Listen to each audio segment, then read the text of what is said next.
तो आज श्रीमद् भागवत के पहला स्कंद का 15वां अध्याय का 31वां श्लोक पे चर्चा करेंगे। ओम अज्ञानातिमिरान्धस्य ज्ञानाञ्जनशलाकया चक्षुरुन्मिलितं येन तस्मै श्रीगुरवे नमः। श्रीचैतन्यमनोभीष्टं स्थापितं येन भूतले स्वयं रूप गदा मह्यं ददाति स्वपदान्तिकम्।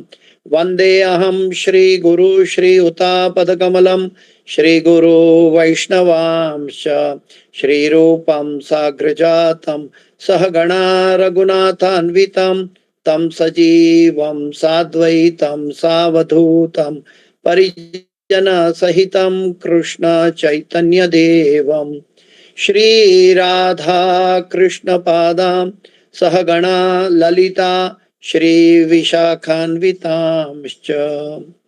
हे कृष्ण करुणा सिंधो दीनबंधो जगत्पते गोपेश गोपिका कांत राधा कांत नमोस्तुते। तप्त कांचन गौरांगी राधे वृंदावनेश्वरी वृषभानुसुते देवी प्रणमामि हरिप्रिये। पंचाकल्पतरुभ्यश्च कृपा सिन्धुभ्य एव च पतितानां पावनेभ्यो वैष्णवेभ्यो नमो नमः। श्री कृष्ण चैतन्य प्रभु नित्यानंद श्री अद्वैत गदाधर श्रीवासादि गौर भक्त वृंद।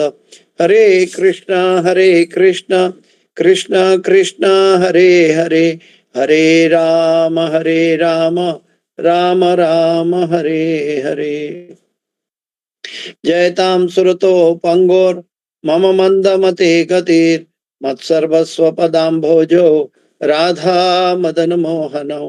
कृष्णाय वासुदेवाय देवकी नंदनाय च नंद गोपकुमाराय गोविंदाय नमो नमः। गोविंदाय नमो नमः। गोविंदाय नमो नमः। पंचतत्वात्मकं कृष्ण भक्त रूप स्वरूपकं भक्तावतार भक्ताख्यं नमामि भक्त शक्तिकं। गुरुवे गौरचंद्राय राधिकाये तदालये कृष्णाय कृष्ण भक्ताय तद्भक्ताय नमो नमः। ओम विष्णुपदाय कृष्ण प्रेष्ठाय भूतले श्रीमते जय पताका स्वामी नामिने नमः। आचार्य उदायिनी ताई कृपा प्रदायिने गौर कथा धामदाय नगर ग्रामतारिणे नमः। ओम विष्णुपदाय कृष्ण प्रेष्ठाय भूतले श्रीमते भक्ति वेदांत स्वामी नामिने नमस्ते सरस्वती देवी गौरवाणी प्रचारणे निर्विशेष शून्यवादी पाश्चात्य देशधारणे। जय श्री कृष्ण चैतन्य प्रभु नित्यानंद श्री अद्वैत गदाधर श्रीवासादि गौर भक्तवृंद। हरे कृष्ण कृष्ण कृष्ण हरे हरे हरे राम राम हरे। ओम नमो भगवते वासुदेवाय। ओम नमो भगवते वासुदेवाय। ओम नमो भगवते वासुदेवाय। नारायणं नमस्कृत्यं नरं चैव नरोत्तमं देवीं सरस्वतीं व्यासं ततो जयं मुदीरयेत्। नष्टप्रायेषु अभद्रेषु नित्यं भागवत सेवया भगवते उत्तम श्लोके भक्तिर्भवति नैष्टकी। हरे कृष्ण।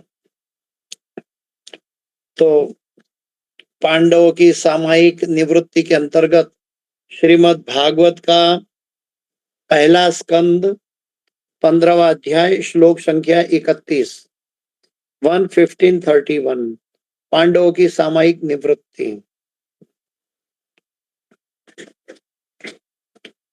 विशोको ब्रह्म संपत्त्या संचिन्न द्वैत संशयः लीन प्रकृति नैगुण्यात् अलिंगावात संभव। विशोको ब्रह्म संपत्त्या संचिन्न द्वैत संशयः लीन प्रकृति नैगुण्यात् अलिंगत्वात् असंभव। विशोको ब्रह्म संपत्त्या संचिन्न द्वैत संशयः लीन प्रकृति नैर्गुण्यात् अलिंगत्वात् असंभव विशोको ब्रह्म संपत्त्या संचिन्न द्वैत संशयः लीन प्रकृति नैर्गुण्यात् अलिंगत्वात् असंभव। कोई दोहराना चाहेगा? हरे कृष्णा प्रभु जी। विशोको ब्रह्म संपत्त्या सच्चिन्न द्वैत संशयः लीन प्रकृति नैगुण्या लीन प्रकृति नैगुण्याद् आलिंगत्वाद संभवः। हरे कृष्णा। तो सीधा अनुवाद और तात्पर्य में चलते हैं आगे। अनुवाद और तात्पर्य भाई एसी भक्ति वेदांत स्वामी शील प्रभुपाद महाराज की जय। आज का जो श्लोक है ये बहुत महत्वपूर्ण इसलिए है कि हमें भगवान की हमारे जीवन में अनुभूति कैसे करनी चाहिए। ये पांडव भगवान अपनी ये भौतिक जगत की धराधाम से जब वापस अपने गोलोक धाम प्रस्थान कर गए थे और उसके बाद सभी पांडव बहुत दुख में थे भगवान की वीरा में। और उस दरमियान अर्जुन ने युधिष्ठिर महाराज ने भगवत गीता के उपदेशों को आत्मसात किया और वो आत्मसात करते करते आगे क्या हुआ कि उनका दुख चला गया और उन्होंने भगवान का सानिध्य प्राप्त किया। कैसे प्राप्त किया? भगवान तो धराधाम से चले गए थे लेकिन भगवान का सानिध्य प्राप्त किया। कैसे? ये आज के श्लोक में है। तो हमें ये बहुत मदद करेगा कि भगवान की हमारे जीवन में अनुभूति कैसे की जाए, सबसे बड़ी बात है। दूसरी बात यह है कि जो व्यक्ति भगवान की अनुभूति जीवन में हर क्षण करता है, जो व्यक्ति भगवान की अनुभूति जीवन में हर क्षण करता है, उनके लिए अपने आप को भूलकर भगवान की सेवा करने के लिए वो आध्यात्मिक लेवल में वो व्यक्ति पहुंच जाता है। यानी कि भौतिक गुणों को पार कर लेता है और अपने आप को भूलकर भगवान की सेवा में नियुक्त हो जाता है। हमें कई बार प्रश्न उठते हैं कि ऐसा कैसे हो सकता है कि हम अपने आप को भूल जाए और भगवान की सेवा करें। तो ये अनुभूति एक काल्पनिक बात नहीं है लेकिन वास्तविक बात है कि हम भगवान की अस्तित्व की अनुभूति, भगवान हर क्षण हमारे लिए क्या क्या कर रहे हैं और हम हमारे साथ कैसे सदैव जुड़े रहते हैं, इसकी अनुभूति जो व्यक्ति कर सकता है उस व्यक्ति को अपने आप को उनको कुछ दिखेगा ही नहीं, उनको सदैव भगवान का दर्शन होगा। वो द्वैत से परे हो जाएगा। द्वैत यानी कि मैं ये शरीर हूं और मैं आत्मा हूं, मैं भगवान का अंश हूं, ये एक वास्तविक अनुभूति है। और भगवान और मैं यानी कि एक तरह से मैं ये शरीर हूं, ये अनुभूति से हम बाहर निकलेंगे और ये बहुत महत्वपूर्ण है। जैसे पांडव अपने बॉडी कॉन्शियस से बाहर निकले, वैसे हमें अपनी मनोवृत्ति में शास्त्रों के निर्देशों के जरिए, प्रभुपाद जी के तात्पर्यों के जरिए इस चीज को हमें जीवन में डालना चाहिए धीरे धीरे, ताकि हम कभी भगवान का विस्मरण ना हो। Always remember Krishna, never forget Krishna. तो चलते हैं प्रभुपाद जी के तात्पर्य के साथ। उसके पहले मैं आपको बताना चाहूंगा कि यहाँ प्रभुपाद जी एक जगह में लिखे हैं कि ऐसी परिस्थितियों में भगवान का मरना या शरीर त्याग करना एक जादूगर की जादूगरी के बराबर है।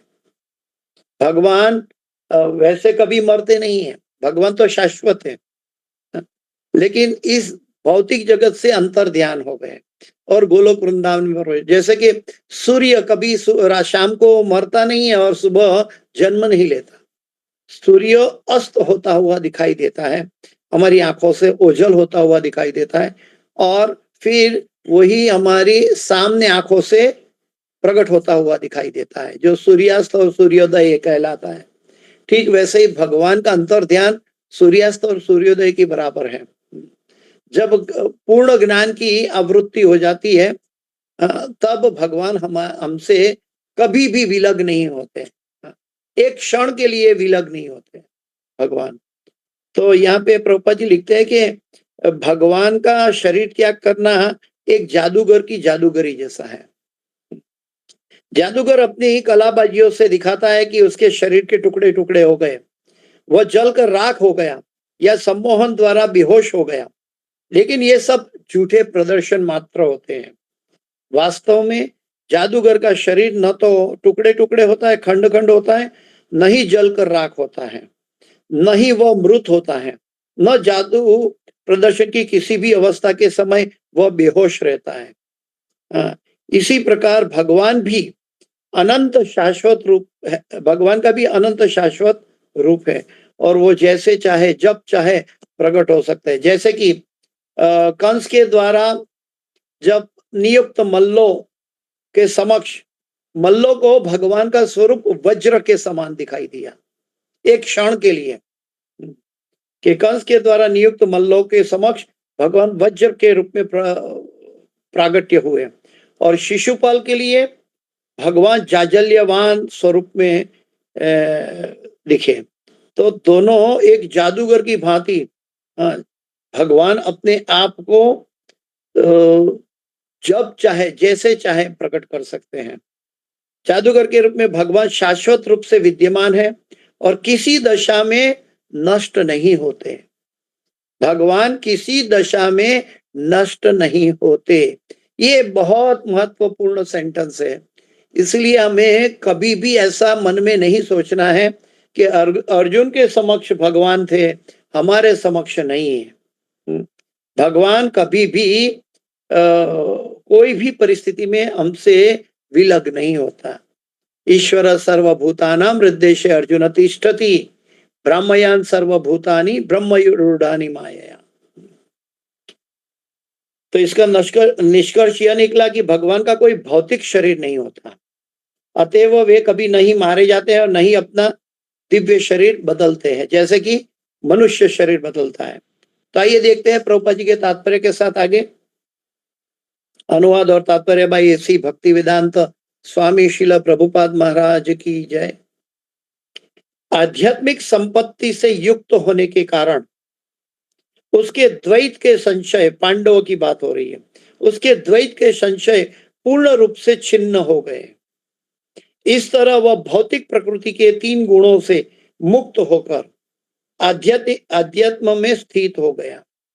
अब जन्म तथा मृत्यु के पाश में उसके फंसने की कोई आशंका नहीं थी, क्योंकि वह भौतिक रूप से मुक्त हो चुका था।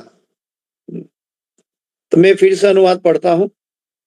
एक एक शब्द बहुत महत्वपूर्ण है। प्रभुपाद जी समझाते हैं, आध्यात्मिक संपत्ति से युक्त होने के कारण, अगर हमारे अंदर आध्यात्मिक संपत्ति से हम युक्त नहीं होते तो ये अनुभूति नहीं कर सकते। आध्यात्मिक संपत्ति कहां से प्राप्त होगी? हरे कृष्णा कृष्ण कृष्ण हरे हरे, हरे राम राम राम हरे हरे, गुरु के निर्देशों में प्राप्त हो जाएगी। तो आध्यात्मिक संपत्ति से युक्त होने के कारण उसके द्वैत के संशय पूर्ण रूप से छिन्न हो गए। हम सब गुणात्मक रूप से भगवान से एक है, लेकिन क्वालिटेटिवली सेम है, लेकिन क्वांटिटेटिवली भगवान से विलग है। हम अणु है, भगवान विभू है, लेकिन भगवान में जो जो क्वालिटी है ये सब मनुष्य के अंदर भी क्वालिटी है। इस तरह वह भौतिक प्रकृति के 3 गुणों से मुक्त होकर आध्यात्म में स्थित हो गया। जो भक्ति कर्मणा मनसा वाचा होती है, वो भक्ति 3 गुणों को लांघ सकती है। माम च अव्यभिचारिणी भक्ति योगेन सेवते, सगुणान समति तैत्यान ब्रह्म भूयाय कल्पते। अव्यभिचारिणी भक्ति, यानी कि किसी तरह की बटी हुई भक्ति नहीं चलेगा। और शुद्ध भक्ति, बटी हुई भक्ति एक द्वैत के मार्ग में आएगी और संशयग्रस्त करेगी और प्रकृति के 3 गुणों को लांघ नहीं पाएगी। लेकिन कौन सी, हम कभी कभी भक्ति करते हैं लेकिन स्वयं ये नहीं जानते कि हम स्वयं द्वंद्व में हैं। द्वंद्व का अर्थ है कि हम मन में कुछ सोचते हैं, बोलते कुछ और हैं और करते कुछ और हैं। हम भक्ति की इच्छा रखते हैं, भगवान का सानिध्य प्रेम प्राप्त करने की इच्छा रखते हैं, उसके बारे में कुछ और बोलते हैं और करते कुछ सांसारिक काम। और सांसारिक काम करना कोई गलती नहीं है, लेकिन सांसारिक काम करते समय सदैव भगवान का स्मरण हम नहीं रख पाते। क्यों नहीं रख पाते? क्योंकि हमारे अंदर पर्याप्त मात्रा में भगवान की महिमा का श्रवण नहीं हुआ। जब श्रवण पर्याप्त मात्रा में होगा, कीर्तन पर्याप्त मात्रा में होगा, तो स्मरण की अनुभूति सदैव बनी रहेगी। तो इस तरह वह भौतिक प्रकृति के 3 गुणों से मुक्त होकर अध्यात्म में स्थित हो गया। अब जन्म तथा मृत्यु के पाश में उसके फंसने की कोई आवश्यकता न थी। जो प्रकृति के 3 गुणों को लांघ देते हैं, उनको जन्म मृत्यु जरा व्याधि का चक्र धीरे धीरे उससे परे हो जाते हैं, क्योंकि वह भौतिक रूप से मुक्त हो चुका था। और भौतिक रूप क्या है? अहम ममेति, मैं ये शरीर हूं। वास्तव में हम सब जानते हैं प्रभुपाद जी की कृपा से कि हम सब आत्माएं हैं, लेकिन हम शरीर की अनुभूति से बाहर निकलना नहीं चाहते।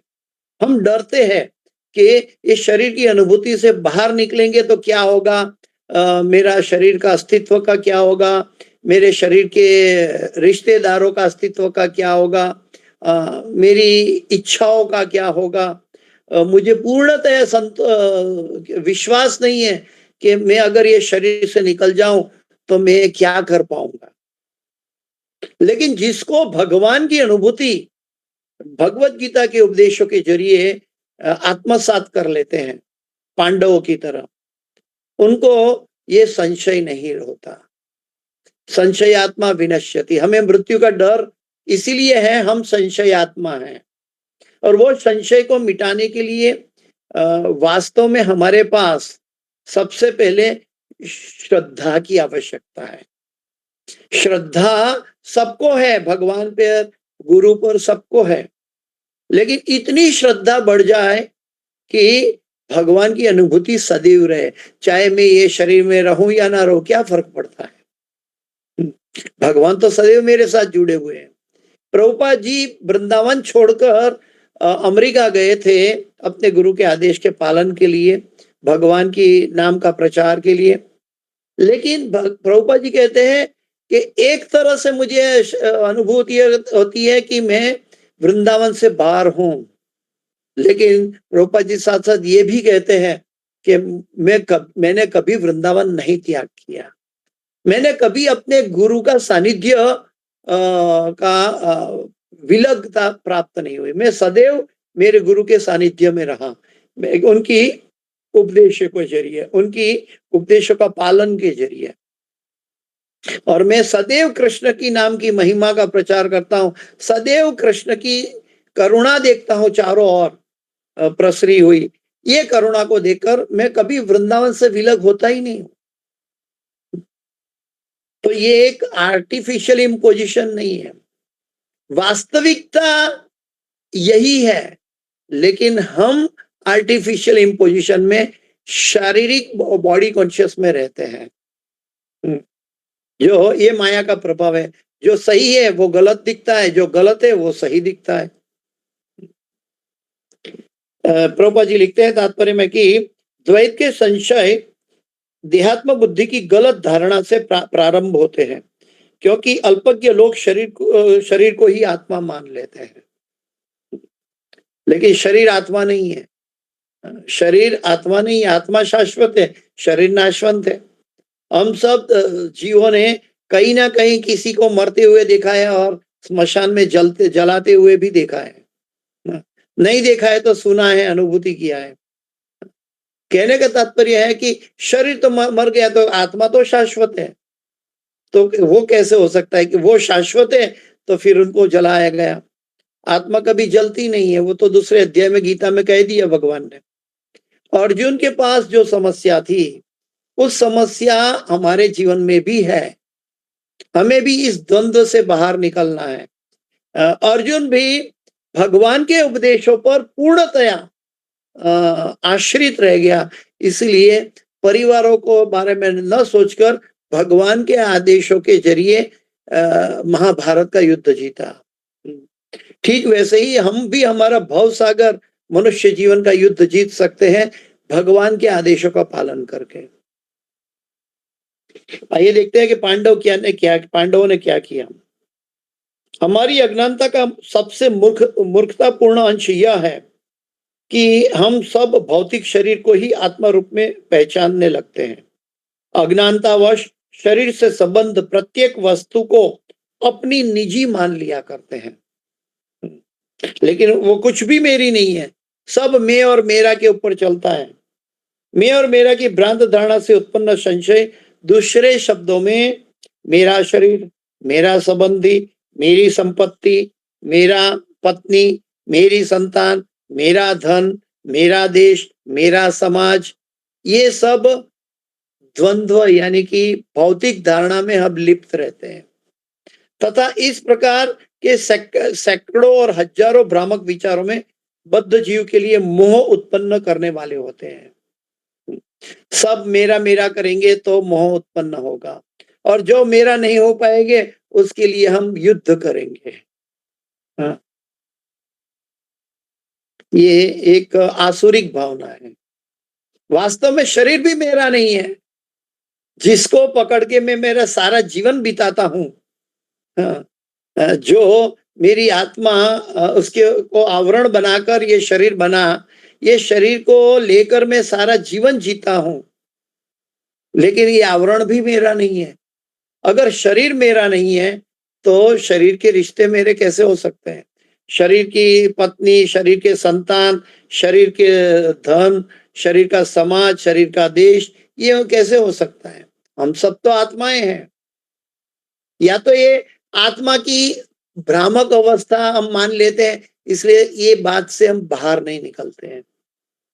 लेकिन पांडव भगवान की धराधाम से जाने के बाद भी भगवान के उपदेशों के जरिए भगवान की अनुभूति से शांत हुए।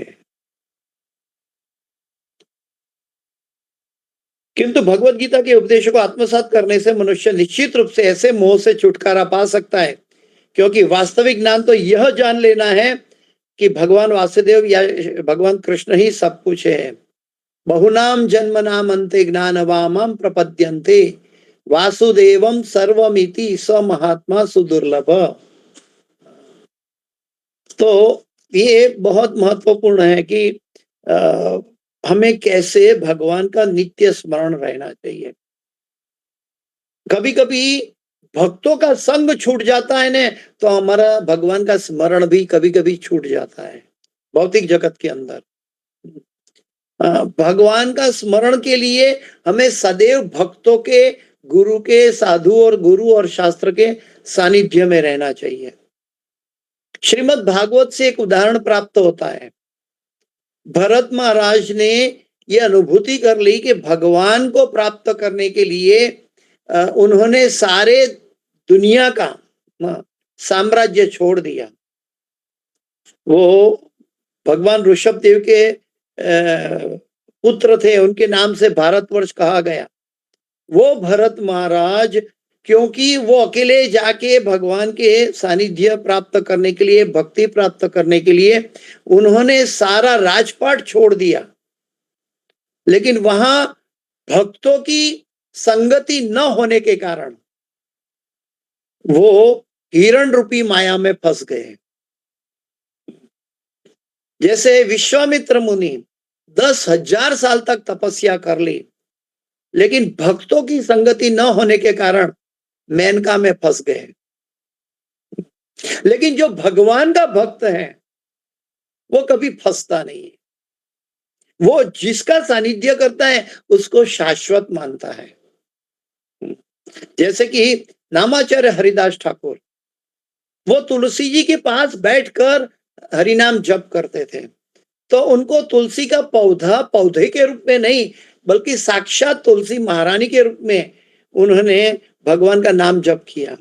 और वो तुलसी महारानी शुद्ध भक्त का सानिध्य में उनके सामने वेश्या आकर भी परास्त हो गई। तो जो भगवान के भक्तों के सानिध्य में रहता है, हाँ, उनका कभी बाल बांका नहीं होता। हम कोई कहेगा तो हम घर में क्या करें, घर के परिवारजन सब विरोधी, हम क्या करें? अरे प्रभुपाद जी की पुस्तक है आपके पास है, प्रभुपाद जी की पुस्तक लेकर प्रभुपाद जी की पुस्तक पढ़े, सुने, सुनाए, श्रवण करें, ये सब हम कर सकते हैं। तो हम कैसे कह सकते हैं कि हम प्रभुपाद जी से विलग हो गए? जो कहता है कि वैष्णव मर जाता है, वो एक तरह से रोगी है, भवरोगी है। वैष्णव कभी मरते नहीं है, वैष्णव अपने उपदेशों के जरिए शाश्वत बने रहते हैं। ठीक वैसे ही भगवान भगवत गीता के उपदेशों के जरिए शाश्वत बने रहे। वास्तव में हमारा जीवन का दिशा ये भगवत उपदेशों के जरिए ढालेंगे, तब तो भगवत धाम पहुंचेंगे। जो चीज नहीं दिखाई देती उपदेशों में, हाँ, कि उपदेश तो एक क्या बोलते हैं, उसका स्वरूप नहीं दिखता, लेकिन वो उपदेश शाश्वत है। वो उपदेश में इतनी शक्ति है कि इसका पालन करने से भगवत धाम जा सकते हैं, भगवान का सानिध्य इसी धराधाम में प्राप्त कर सकते हैं। ये भगवान के उपदेशों की महत्ता है, और गुरु के उपदेशों की महत्ता का भी यही बिंदु है कि गुरु के उपदेशों में इतनी शक्ति होती है कि कोई भी चीज असंभव है वो संभव हो जाती है। कोई भी चीज इस जगत के अंदर ऐसा कोई भी समस्या ने जन्म नहीं लिया कि जिसका इलाज भगवान के नाम से ना हो, भगवान की शुद्ध भक्ति से ना हो।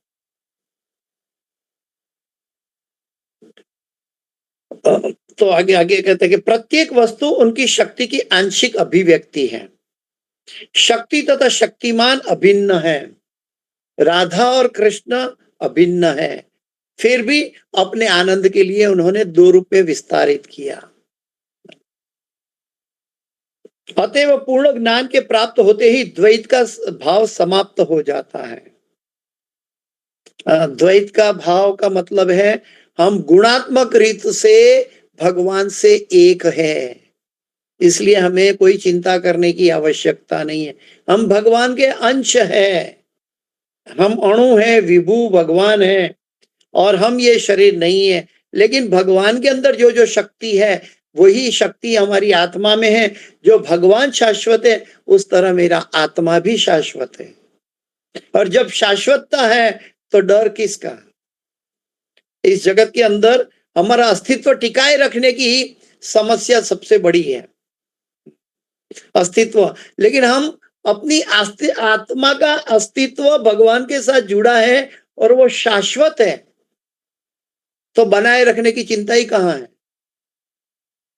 लेकिन हम मानते हैं हम ये शरीर है, इसलिए बनाए रखने के लिए मन षष्ठानि इंद्रियाणि प्रकृति स्थानी कर्षति।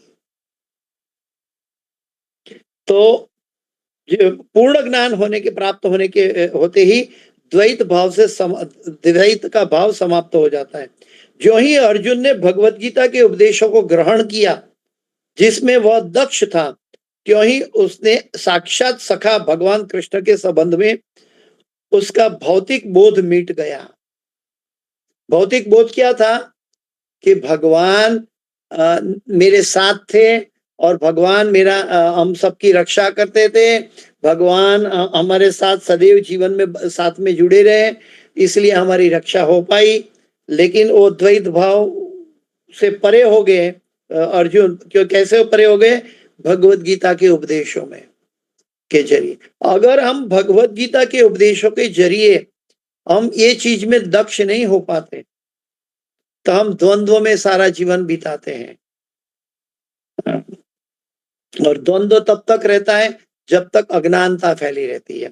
अज्ञानता तब तक फैली रहती है जब तक पाप हमसे जुड़ा है। और पाप क्या है? भगवान से अलग होकर आनंद भोगने की चेष्टा।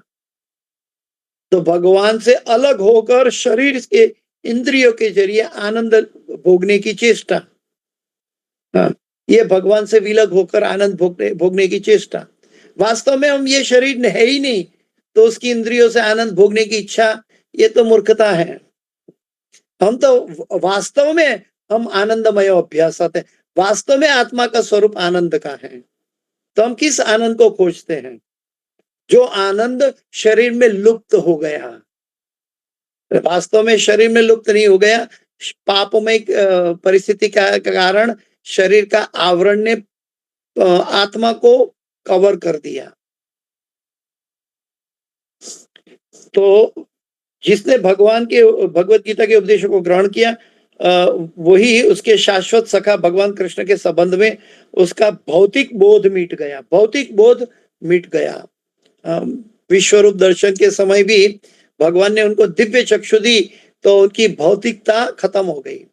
हमें भी गुरु के जरिए, भगवत गीता के जरिए, अर्जुन के जरिए वही भगवत गीता, वही उपदेश एज इट इज प्राप्त हुआ है।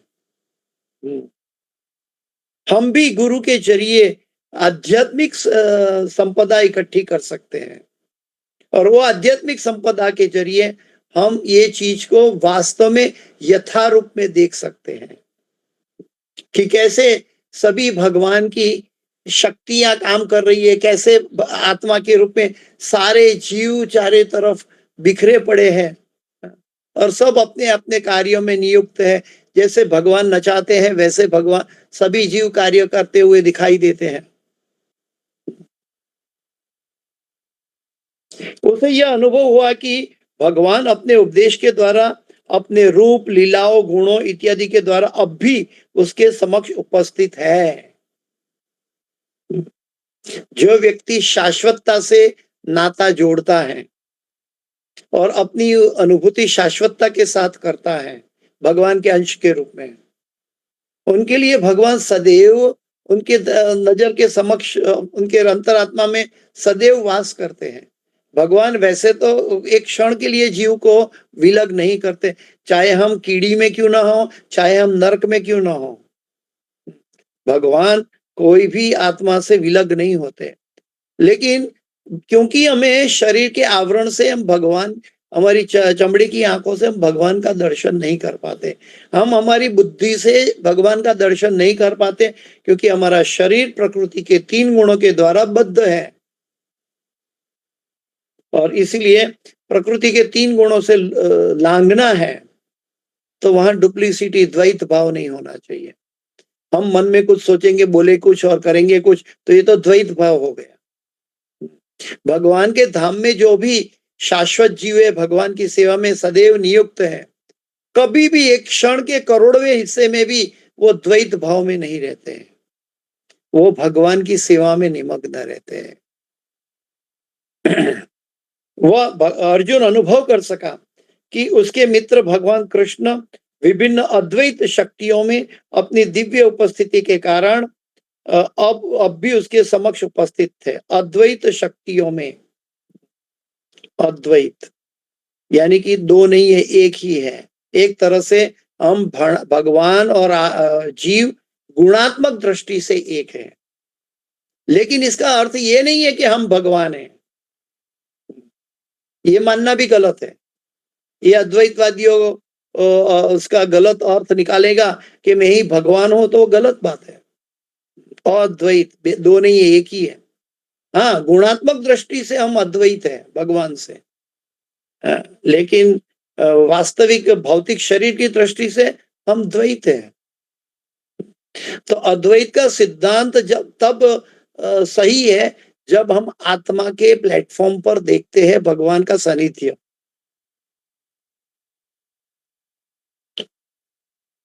हाँ, समक्ष उपस्थित है, और देश काल के प्रभाव के अंतर्गत शरीर के अन्य परिवर्तन के द्वारा भगवान की संगति को प्राप्त करने का प्रश्न ही नहीं था। उनको ऐसा प्रश्न ही नहीं था कि देश काल की परिस्थिति के अंतर्गत, यानी कि अभी भगवान इस भौतिक जगत में नहीं है तो ऐसा नहीं कि हम भगवान की संगति में नहीं है। हम भगवत गीता का उपदेश भगवान ने अर्जुन के माध्यम बनाकर इसीलिए दिया कि सभी जीवों को भगवान की अनुभूति का दर्शन हो। अगर भगवान की अनुभूति का दर्शन गीता के जरिए नहीं हो पाता, इसका मतलब अभी भी हम प्रकृति के 3 गुणों से, हमारी बुद्धि से सीमित हैं और भगवान की महत्ता को परे नहीं जान पाते। क्यों नहीं जान पाते? क्योंकि हमारे अंदर अज्ञानता और पाप का बोझ पड़ा हुआ है। परम ज्ञान प्राप्त करके मनुष्य इसी जीवन में भी भगवान की निरंतर संगति में रह सकता है। ये क्या प्रभुपाद जी के शब्द काल्पनिक है? बिल्कुल नहीं। प्रभुपाद जी ने अपने तात्पर्य में बताया कि परम ज्ञान प्राप्त करके मनुष्य इसी जीवन में भी भगवान की निरंतर संगति में रह सकता है। और जो भगवान की निरंतर संगति में रहता है वो इस भौतिक जगत से अलिप्त रहता है। अलिप्त होने, भगवान की भक्ति के लिए अलिप्त होने की आवश्यकता नहीं है, वो ऑटोमेटिक अलिप्त हो जाता है क्योंकि उनको भगवान की संगति दिखाई देती है। मान लो, इसके लिए एक भौतिक एग्जाम्पल है। मान लो कि हम एक कार ड्राइव कर रहे हैं और साक्षात भगवान श्री कृष्ण हमारे बाजू में बैठे हैं। हम ड्राइवर हैं, भगवान हमारे बाजू में बैठे हैं। तो क्या हम उस समय पाप का चिंतन करेंगे या सिनेमा देखने जाएंगे या गलत जगह जाएंगे? नहीं जाएंगे। क्यों? हमें मालूम है भगवान मेरे बाजू में बैठे हैं। हम कैसे जा सकते हैं? हम सिनेमा देखने नहीं जाएंगे, हम भौतिकता की ओर जाने की इच्छा नहीं व्यक्त करेंगे। क्यों? क्योंकि भगवान हमारे बाजू में है। तो जो भगवान का शुद्ध भक्त जो ये देखता है कि मैं अपना जीवन का ड्राइवर मैं हूं और ये जीवन बिताते समय भगवान की अनुभूति, भगवान का सानिध्य मेरे साथ सदैव जुड़ा रहता है, भगवान की संगति मेरे साथ सदैव जुड़ी है, वो व्यक्ति कैसे धर्म विरुद्ध पाप कर सकता है? कैसे विकर्म करेगा? कभी नहीं करेगा। सोचेगा तक नहीं, बल्कि अपने बाजू में बैठे हुए भगवान की प्रसन्नता के लिए एक से एक युक्ति करके भगवान को प्रसन्न करना चाहेगा। एक युक्ति हो गई, कल दूसरी युक्ति से भगवान को सरप्राइज देके प्रसन्न करना चाहेंगे और फिर दूसरी सरप्राइज देंगे। ऐसे करके भगवान को प्रसन्न चित्त रखना चाहेगा।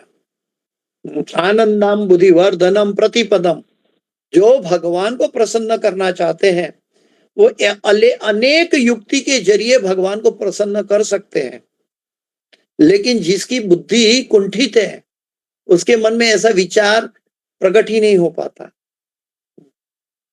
वास्तव में भगवान का सानिध्य दूर नहीं है। स्मरण की बात करें तो अभी कई लोग कहते हैं कि प्रभु जी श्रवण भी करते हैं, कीर्तन भी करने की कोशिश करते हैं, लेकिन स्मरण नहीं रह पाता। क्या करें? बार बार भौतिकता में डूब जाते हैं, उलझ जाते हैं।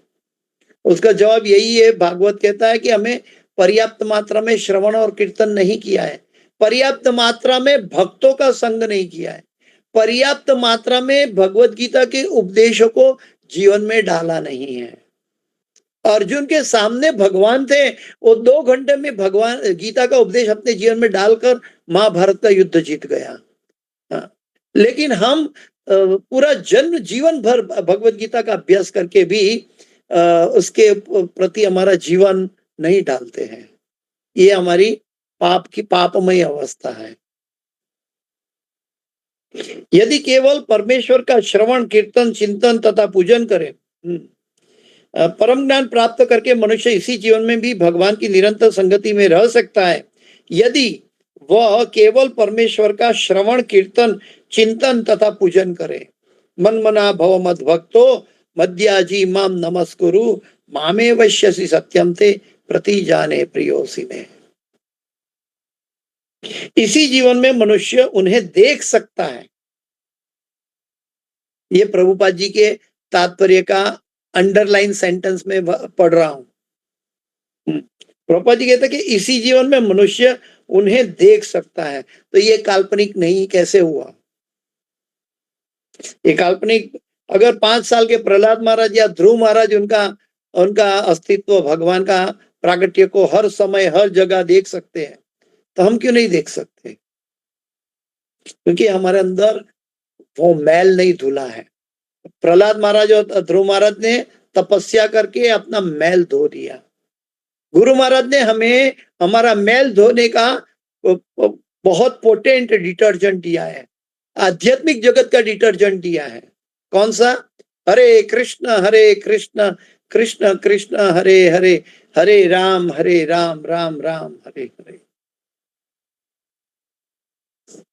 ये कोई आर्टिफिशियल इम्पोजिशन की बात मैं नहीं समझा रहा हूं, ये वास्तविक जीवन में वास्तविक दिशा में भगवान की अनुभूति करने की बात पांडवों के उपदेशों के जरिए हम समझने की कोशिश कर रहे हैं। प्रभुपाद जी कहते हैं कि भगवान का अनुभूति इसी जीवन में मनुष्य देख सकता है और उनकी उपस्थिति का अनुभव कर सकता है। यदि केवल भक्ति योग द्वारा, जो कि उनका श्रवण करने से प्रारंभ होता है, अद्वैत ज्ञान भगवान को जान ले। भगवान चैतन्य कहते हैं कि केवल भगवान नाम कीर्तन से ही शुद्ध चेतना के दर्पण की धूल को मिटाया जा सकता है, हटाया जा सकता है, और इस धूल को हटते ही मनुष्य तत्काल समस्त भौतिक बंधनों से छूट जाता है। चेतो दर्पण मार्जनम भवमा दावाग्नि निर्वापनम श्रेय कैरव चंद्रिका वितरणम विद्यावधू जीवनम आनंदम बुद्धिवर्धनम प्रतिपदम पूर्णामृता स्वादनम सर्वात्मा स्तपनम परम विजयते श्री कृष्ण संकीर्तनम। तो भौतिक बंधनों से छूट सकते हैं, और ये कई काल्पनिक शब्द चैतन्य महाप्रभु ने भी नहीं बताया, और न अर्जुन गीता के जरिए हमको समझा रहे हैं, न पांडव जन ने इसकी अनुभूति की। पहली तो बात यह है कि पहले ये हमारे ज्ञान में ठीक तरह समझना चाहिए, फिर ज्ञान का पालन करना चाहिए। अगर हमारे ज्ञान में भी बैठ नहीं सकता तो हम कैसे जानेंगे? जब गीता में भगवान के उपदेशों को हम सही मानते हैं कि जो भगवान ने गीता में कहा है वो 100% सही है, उसमें कोई तरह का गलती नहीं है, तो इस संसार में हमें चिंता की आवश्यकता क्या है? हाँ, भगवान स्वयं कहते हैं कि वासुदेवम सर्वमिति स महात्मा सुदुर्लभम, कि वासुदेव कृष्ण ही सर्वस्व है, और जो गुरु ने हमें ये बता दिया है, तो हमें क्या किसकी चिंता करनी है? सुहृदम सर्वभूता नाम है, तो हमारा अकल्याण कौन कर सकता है इस जगत के अंदर? जो अकल्याण करने वाला है वो है हमारा काम क्रोध लोभ, जो हमारा नित्य वैरी शत्रु है, जो हमारे मन में बैठा है। और भगवान कहते हैं वो मन मुझे दे दो वापस। आपको मेरा दिया हुआ मन के अंदर कोई ऐसा शत्रु दिखाई देता है, वो मन भगवान को दे दो, अपना काम भगवान को दे दो। हम भगवान को कह सकते हैं कि आप मेरा मन हर लो, मेरा काम आप स्वीकार लो, लेकिन मुझे भौतिक जगत का इंद्रियों का काम नहीं चाहिए। मैं मन आपको अर्पण करने आया हूं। भगवान कहते हैं कि मन मना भव मद भक्तो, मन के द्वारा मेरी भक्ति करो। हम भगवान को जाकर कह सकते हैं कि हे प्रभु, मेरे जीवन में सबसे दुखदायक है मेरा मन, मेरा शत्रु है मेरा मन, हे प्रभु मेरा मन तुम ले लो। समस्या कहाँ रहेगी? जैसी भगवान की इच्छा वैसा कार्य हम करने लगेंगे कठपुतली की तरह। प्रभुपाद जी ने ऐसा कार्य किया, इसलिए आज इस्कॉन खड़ा है। अगर हम भी ऐसे भगवान के भक्त हो जाए, भगवान का हो, तो भगवान को कितना आनंद आएगा।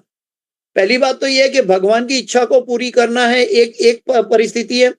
दूसरी परिस्थिति है जीव अपनी इच्छा पूरी करना चाहता है, तो भगवान को अपना आनंद का अनुभव छोड़कर जीव को समझाने के लिए आना पड़ता है कि हे जीव, तुम समझो कि तुम गलत जगह में आनंद ढूंढ रहे हो, और उपदेश देना पड़ता है। और वो उपदेश देने के बाद भी हम उसका पालन नहीं करते, भगवान को क्या हम आनंद देते हैं? भगवान हमें आनंद में डुबाने के लिए आते हैं अवतार लेकर, ताकि हम इस जगत के जन्म मृत्यु जरा व्याधि के दावानल में न फंसे।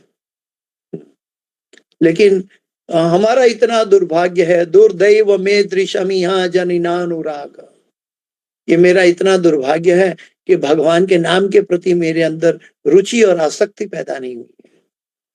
ये सिर्फ मेरा और अहम ममेति के कारण, कि जिसका अस्तित्व है ही नहीं। आज मैं 60 साल का हो गया, तो मेरा 5 साल का वो शरीर कहाँ चला गया? क्या मैं उनके लिए रोता हूं?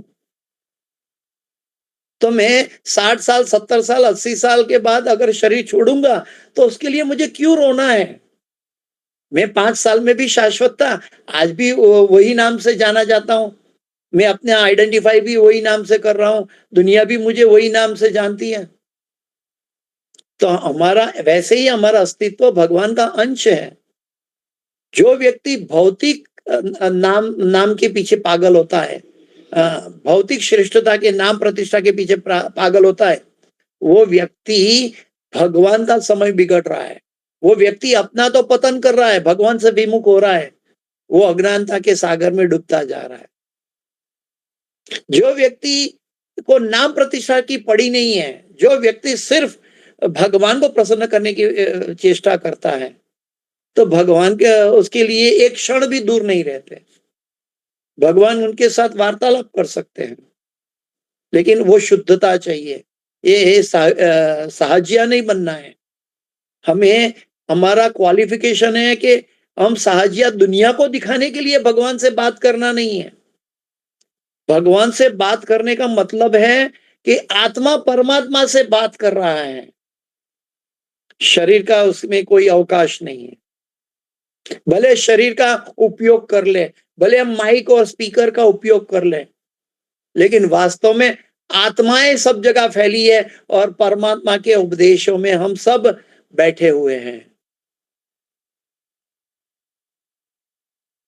अतएव जो ही मनुष्य परम ज्ञान में स्थित होता है, त्यों ही उसकी देहात्म बुद्धि दूर हो जाती है, और या वह जीवन मिथ्या बोध से उबर जाता है।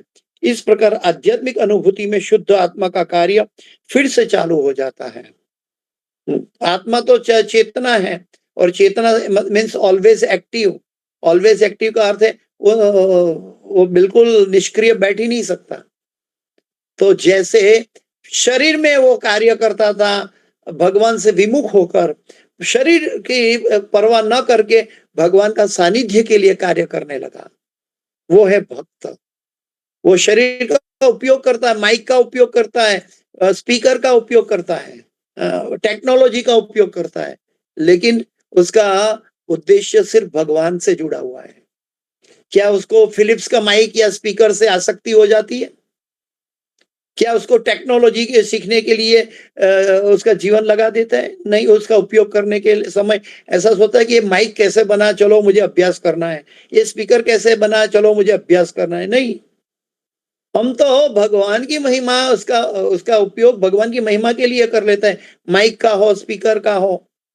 वैसे हमारा शरीर का उपयोग हमें भगवान को समझने के लिए, भगवान का सानिध्य की अनुभूति के लिए करना है। और वास्तव में भगवान हमारे बाजू में बैठे हैं, वास्तव में भगवान हमको उपदेश दे रहे हैं, वास्तव में हम सब सदैव वृंदावन में वास कर सकते हैं। लेकिन हम जब भौतिकता में प्रविष्ट होते हैं, तो ये मलिनता का अवस्था में हम अपनी शुद्ध अनुभव भूल जाते हैं। जीव की यह व्यावहारिक अनुभूति प्रकृति के 3 गुणों, सत्वगुण, रजोगुण और तमोगुणों से उसके मुक्त होने पर संभव होती है। उससे गुणातीत होने के बाद ये संभव हो सकता है। और गुणातीत कैसे होगा? माम च अव्यभिचारिणी, यानी 3 गुणों से मुक्त। माम च अव्यभिचारिणी भक्ति योगे न सेवते, प्रकृति के 3 गुणों को लांग कर, तो उसकी अनुभूति और भी है। ब्रह्म भूत प्रसन्नात्मा न शोचति न कांक्षति सम सर्वेषु भूतेषु मद भक्ति लभते पराम। उनको कोई भेद नहीं दिखेगा, वो हमेशा प्रसन्न चित्त रहेगा। जब इस संसार में जो भी समस्याएं हैं, ये हमारा स्थूल और सूक्ष्म शरीर का कारण है, उसका कारण है। लेकिन व्यक्ति गुणातीत हो जाएगा, आत्मा के लेवल में हो जाएगा, तो उसको शरीर की समस्याओं से क्या लेना देना। एक बार कमल खिल गया तो उस कमल की पंखड़ी को कादव कीचड़ से क्या लेना देना।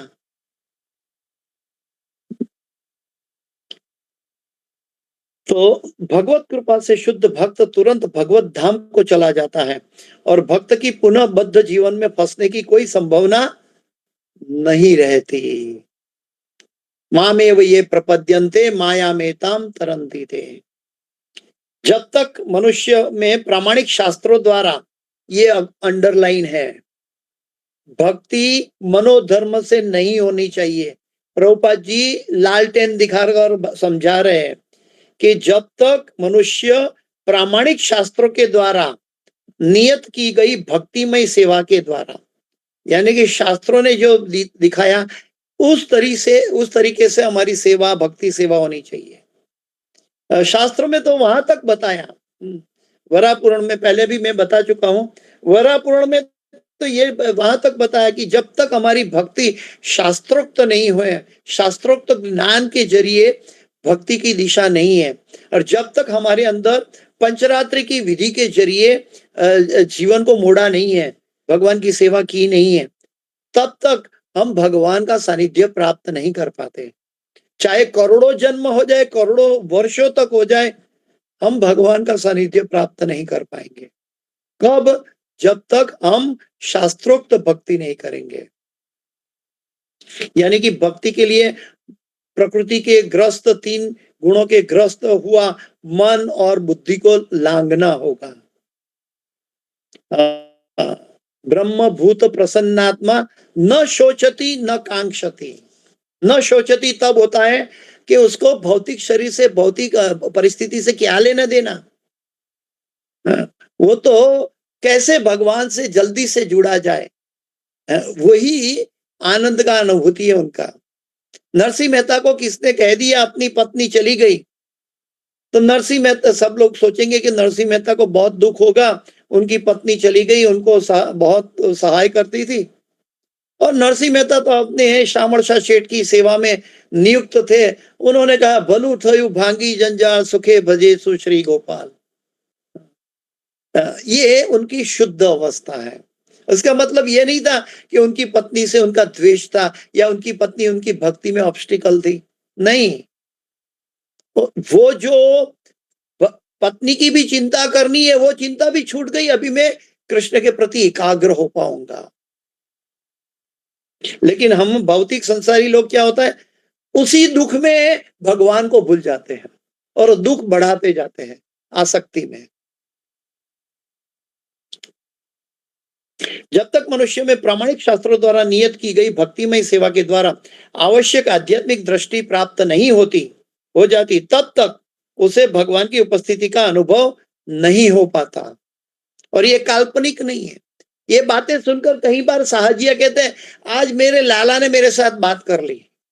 अरे भगवान ध्रुव महाराज के लिए, प्रहलाद महाराज के लिए सतयुग में उनको तप करना पड़ा 5 साल का बालक होते हुए भी, और मेरे मन में विचार आया और मैंने कह दिया साहजिया के भाव में कि भगवान ने मेरे साथ ऐसा किया। नहीं, भगवान मेरी परीक्षा करते हैं कि वास्तव में मैं साधु गुरु शास्त्र के जरिए चल रहा हूं या नहीं, या काल्पनिक मनोधर्म की बात कर रहा हूं। अर्जुन को यह अवस्था कुरुक्षेत्र के युद्ध स्थल में बहुत ही पहले प्राप्त हो चुकी थी।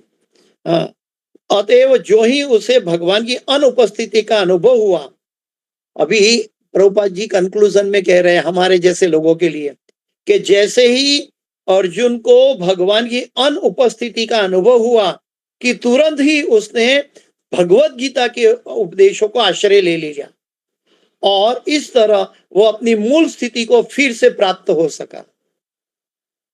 तुरंत उनको भगवान की अनुभूति आ गई। जैसे वात्सल्य रस में जैसे यशोदा मैया, देवकी माता ने भगवान, उन्होंने पूर्व जन्म में तपस्या की थी और भगवान अपना पुत्र बने, भगवान जैसा, ऐसे इसके लिए उन्होंने तपस्या की। तब भगवान ने उनका पुत्र का रूप धारण करके उनको वात्सल्य रस देने के लिए उनके पुत्र बनकर आ गए।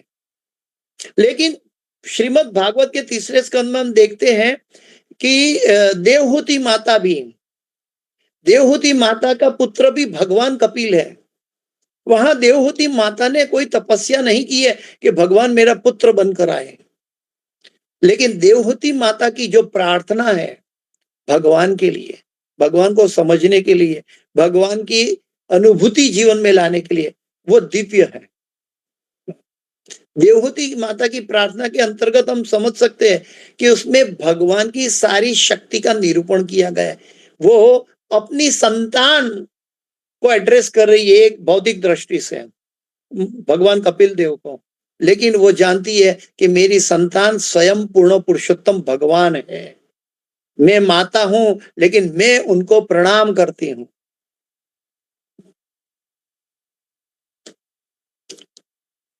तो वो अर्जुन ने भगवान की अनुपस्थिति ने भगवत गीता का उपदेश का आश्रय लिया और वो अपनी मूल स्थिति को फिर से प्राप्त हो सका। तो ये हमें बताते हैं कि ये स्टेटमेंट प्रभुपाद जी के, हमें भी भगवत गीता के उपदेशों के जरिए भगवान की अनुभूति फिर से हमारे जीवन में हम सब जागृत कर सकते हैं। कैसे? साधु, गुरु और शास्त्र के जरिए। यह विशोक की अवस्था अर्थात समस्त शोक तथा चिंता से मुक्त होने की अवस्था है। इससे हम सभी तरह के भौतिक समस्या से मुक्त हो जाएंगे। जब समस्या जन्म ही नहीं लेगी तो क्या, किस तरह की चिंता रहेगी? तो हमें देखना है कि हम संसार में क्या कर रहे हैं, हमारा चिंतन किस ओर है। हमारा विषय बार बार कहीं भी भटकता है भगवान की सेवा की ओर, भगवान की जो प्रसन्नता के लिए। जो व्यक्ति गुरु के आदेशों के से हरे कृष्ण कृष्ण कृष्ण हरे हरे, हरे राम राम राम हरे हरे, इस महामंत्र का उपदेश का जप करता है, कीर्तन करता है, तो भगवान उस जीव पर बहुत प्रसन्न होता है। क्यों? इसीलिए नहीं कि वो भगवान का नाम लेता है, भगवान को प्रसन्नता इसलिए ज्यादा होती है कि वो उनके भक्त के आदेशों का पालन कर रहा है। गोपी भर्तु पाद पद कमलये दास दासानुदास। तो हमें इस भाव में अपने जीवन को ढालना है और प्रकृति के 3 गुणों को लांघने के लिए हमारा कर्मणा मनसा वाचा जीवन में एक होना है। इसको भौतिक शब्द में कहते हैं मोरालिटी, लेकिन हम सब मॉरल नहीं है, बड़े मोरालिटी को क्लेम करते हैं। ये हमारी द्वंद्व परिस्थिति है। हम मोरल नहीं है। हम अगर मोरल है तो हम कभी भी भगवान के उपदेशों को लांघेंगे नहीं, भगवान के उपदेशों के प्रति उदासीन नहीं रहेंगे। अगर हमारे अंदर मोरालिटी है तो हम कभी भी यानी उसकी जगह हम भगवान के उपदेशों को तत्परता से अपनाएंगे। ठीक है, तो समय पूरा हो चुका है। हम सब मैं यहाँ अपनी वाणी को विराम देने जा रहा हूँ। हम सब गुरु महाराज के लिए प्रार्थना करेंगे, हरि नाम जप करेंगे। तो इस क्लास की कोई भी सुकृति है, मेरे गुरु महाराज हिज होलीनेस जय पताका स्वामी आचार्यपाद गुरु महाराज और हिज डिवाइन ग्रेस एसी भक्ति वेदांत स्वामी शिला प्रभुपाद जी की और श्रीमद् भागवत की है। और इस क्लास के अंदर कोई भी गलती, क्षति और त्रुटि रह गई है, मेरी अपनी है, कृपया मुझे क्षमा करें। वांछा कल्पतरुभ्यश्च कृपा सिंधुभ्येव च पतितानां पावनेभ्यो वैष्णवेभ्यो नमो नमः। अनंत कोटि वैष्णव वृंद की जय, शिल प्रभुपाद की जय, गुरुदेव महाराज की जय। आज ही भागवत कथा में मैंने यहाँ वृंदावन में सुना कि भगवत भक्ति का बीज मध्यम अधिकारी भक्त देता है और उसका ग्रोथ दीक्षा गुरु करता है। मतलब उत्तम अधिकारी करता है। तो हम सबको ये समझना चाहिए कि हम कैसे भक्ति के बीज को भक्ति लता बीज को हम कैसे साधु गुरु शास्त्र के जरिए उसका सेवन करके उसका ग्रो करें, भक्ति लता बीज को भगवान के चरणों तक ले जाए।